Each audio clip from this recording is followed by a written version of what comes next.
Live from our 7 Tasmania studios, your nightly news with Rachel Williams begins now. The Labor leader has just touched down in Launceston as part of his nationwide tour. Our reporter Sean McComish joins me now. Sean, Anthony Albanese has a tough road ahead of him in Tasmania.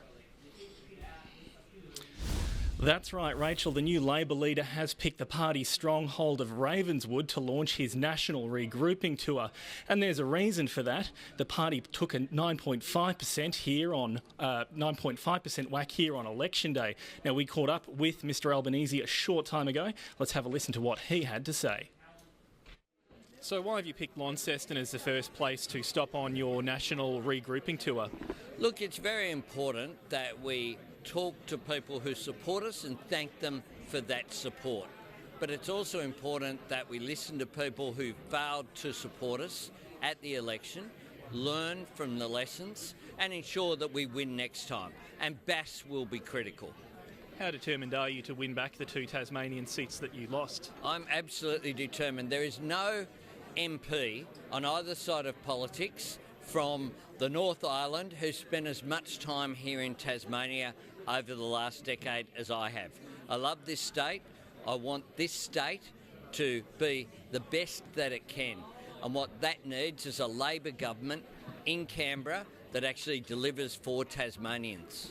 It's obviously early days, but are there any things that you will do to win back the votes of Tasmanians? Well, the first thing I'll do is continue to consult with them. I love this state. I'm a regular visitor to it. This is my 4th visit to this city this year, and I've been to Tasmania every corner of it this year and last year and every year for more than a decade. I understand what's needed here, which is support for jobs as well as support for a sustainable environment and support for services. And Tasmania has been neglected. Once again, there are no Tasmanians in the cabinet of the coalition government.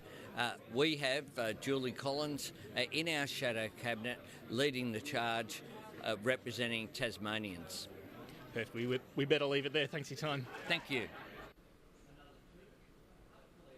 And as we just heard, Mr Albanese says he's very determined to win back Tasmania. Tomorrow morning he'll meet with the Launceston City Council and the Chamber of Commerce before heading to the North West Coast to meet with the Cradle Coast Authority and former Braddon MP Justine Kay.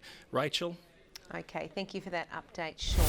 Well, Tasmanian doctors say they're taking the unprecedented move of providing a public list of questions for the Health Minister to answer at tomorrow's budget estimates hearing. The AMA has released almost 50 detailed questions it wants answered. The association wants to probe the extent of staff vacancies, bed numbers, waiting lists and emergency department performance. We want to see that those concerns about patient risk and staff risk are going to be addressed through the budget. We also want to know that the public are fully aware of what the current state of the health system is. In a statement, Michael Ferguson says he'll answer questions at budget estimates and the government has invested to meet growing demand in the health system.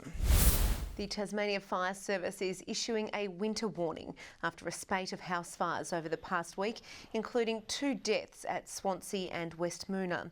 The TFS says it responds to more than 500 structure fires over a year, but winter is the time of biggest risk and simple steps can improve safety.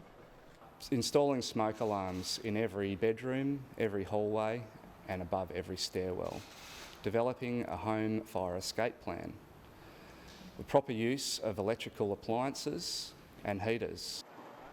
This afternoon, fire crews responded to a small chimney fire at the Queen's Domain pizza ovens. One of the safety measures recommended by the TFS is getting flues professionally cleaned twice a year to help prevent these types of incidents.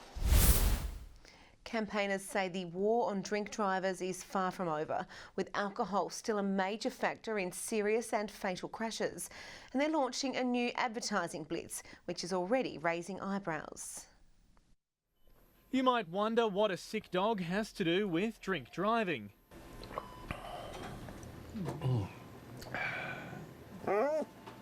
He's in very safe hands. The light-hearted ad, about to hit screens tonight, tackles a sobering reality. Well, in the last 5 years, 17% of accidents have involved alcohol. In the 5 years before that, it was 19%. There's nothing more traumatic than going to a fatal road accident and then having to go to the family members afterwards and explain to them what's actually happened. There's been no shortage of commercials in recent years. Drink driving. It's serious. But campaigners have changed their approach to stop drivers rolling the dice. The shock horror tactic isn't working anymore. People are simply turning off. Progress is being made. Drink driving is now largely seen as unacceptable by younger generations. The message from police: There's another choice. Get a friend, get a taxi, get an Uber, get a bus. Sean McComish, 7 Tasmania News. Dozens of brave Tasmanians have abseiled off the state's tallest building today, including a 71-year-old grandmother with a deeply personal motivation. The big rappel off the Rest Point Tower, raising tens of thousands for local medical research. More than 70 metres towering over Hobart. It's a nervous moment stepping off the edge of Rest Point. Stepping out over the edge, it goes against everything you think you should be doing. But once you get off and sit down, it's fine. 50 people taking the rare chance to rappel off the state's tallest building. The Edge abseil raising money for the Royal Hobart Hospital Research Foundation. I'm sure that most people know that Tassie's health status is pretty poor in such a range of areas. So we have current investments into a range of projects that focus on cancer, cardiovascular disease, neurological conditions. My husband died of non-Hodgkin's lymphoma, and there wasn't the research, all these things that can be researched, the more money that's available, could save people maybe like my husband. 71-year-old grandmother Thelma made the descent with her daughter. I've lived a lot of my life since my husband died 22 years ago by the saying, feel the fear, but do it anyway.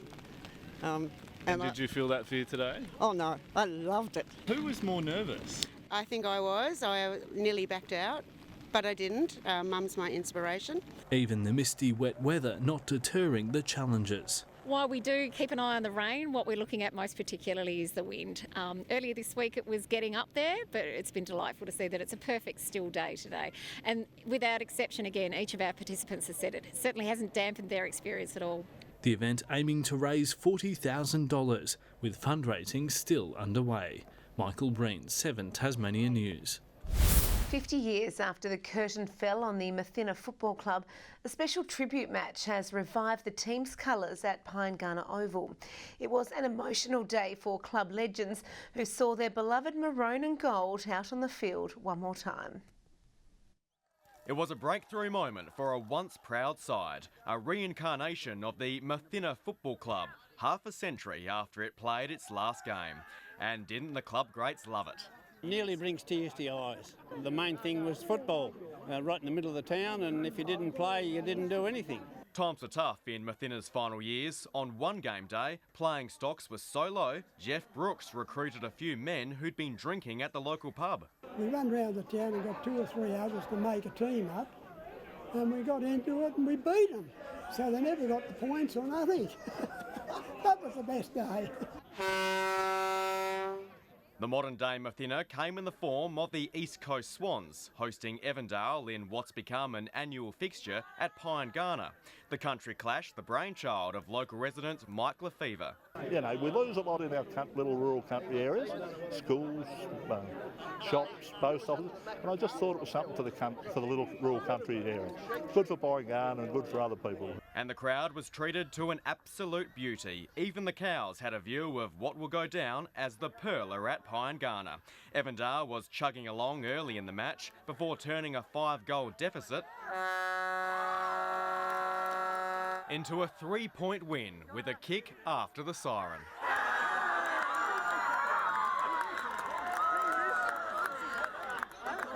Tom Johnson, 7 Tasmania News. The good times keep rolling for the Southern Huskies in the New Zealand NBL, with the side notching up their second road trip win of the weekend. Meantime, the bad run continued for the Tawns at Elfin Stadium overnight, going down to title favourites, the Super Cats. Up against the Super City Rangers on New Zealand's North Island, it was the home side who came out firing, putting on 35 first-period points to take a 22-point lead. The visitors waking up in the second, with Jalen Billups throwing his weight around in the paint, some long-range buckets helping the Huskies claw back the difference to 14 by half-time. Import Marcel Jones doing his bit for the cause, top scoring with 27 as the visitors continued to silence the Kiwi crowd. Trailing by 9 at the final change, Craig Moller was steady from downtown, keeping the momentum in the Huskies' favour and setting the scene for a comeback story. Jones capping off a man-of-the-match performance in style, with fellow import Trey Nichols putting the finishing touches on the 4-point win. In the NBL 1 overnight, the Launceston Tornadoes came up against the top of the table Geelong Supercats, and not even the Elfin Stadium crowd was enough to spur on an upset. The Tawns held their own in a competitive start, trailing by just 10 points at the halfway mark. But from there, the Supercats showed their teeth in a dominant third term, making it all but impossible for the home side in the final stretch. The Tawns showing guts to outscore the visitors in the last, but it wasn't enough to notch up a much-needed win, with Launceston going down by 14 points. The Thunder also falling short against Geelong in Ulverston, struggling to recover from a shaky start and dropping down to 13th on the league ladder with a 9-point loss. To soccer, and Olympia have bounced back from their disappointing Lacka Seljack Cup semi-final loss with a cruisy win over the Zebras at Warrior Park. The home side had 2 through the back of the net by half-time before a pinpoint header from Lucas Hill helped seal the 3-1 win. And horse riders from all around the state have braved cold and wet conditions today, with teams from as far as the northwest coast competing in the annual Tasmanian State Games at the Pontville Equestrian Grounds. It's for everybody that perhaps isn't a show jumper or isn't the dressage rider. It's allowing everyone in Pony Club to bring out their ponies and have a bit of fun. We normally have some fairly handy riders that they go away internationally as well. So for a state that doesn't do this as much as the mainland, we hold our own. The winning teams will go on to compete at the National Championships in Sydney. Good evening. A high of 11 for both Hobart and Devonport today, 10 in Launceston and a top of 14 for Burnie. Other centres today, a high of 15 across St Helens and Friendly Beaches, 13 in both King Island and Smithton, 10 at Grove and a high of 12 in Strawn. On the close up, a thick low to mid-level cloud band is moving across the state towards the east. Further out, an upper-level trough is producing a patchy mid-level cloud in the northeast of New South Wales, while a low to mid-level cloud band sits over the state and mainland. Tomorrow shows a strong high-pressure system over the Bight extending most of Australia. A low also sits just over southern New South Wales coast and is connected to a cold front that is moving through central New South Wales. Southerly winds tomorrow 20 to 30 knots, swells up to 3 metres in the west and south and below 1 metre in the north. A severe weather warning is current for the Furneaux Islands in the far northeast of Tasmania for damaging winds. A gale warning for northern coastal waters from Stanley to St Helens. A strong wind warning for remaining western, northern and eastern coastal waters from Low Rocky Point to Tasman Island. And finally, a bushwalkers alert for the western and central plateau districts. Tomorrow's forecast now, a shower or two, reaching a high of 10 for Hobart and Dover, ooze 9. In the north, a top of 11 across Launceston and Scottsdale, while looking mostly sunny in Devonport.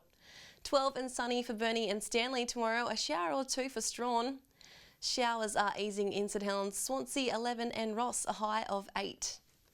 Looking to the 3-day forecast now, Tuesday showers about the west, far south and east coast, snow falling above 900 metres, fine elsewhere.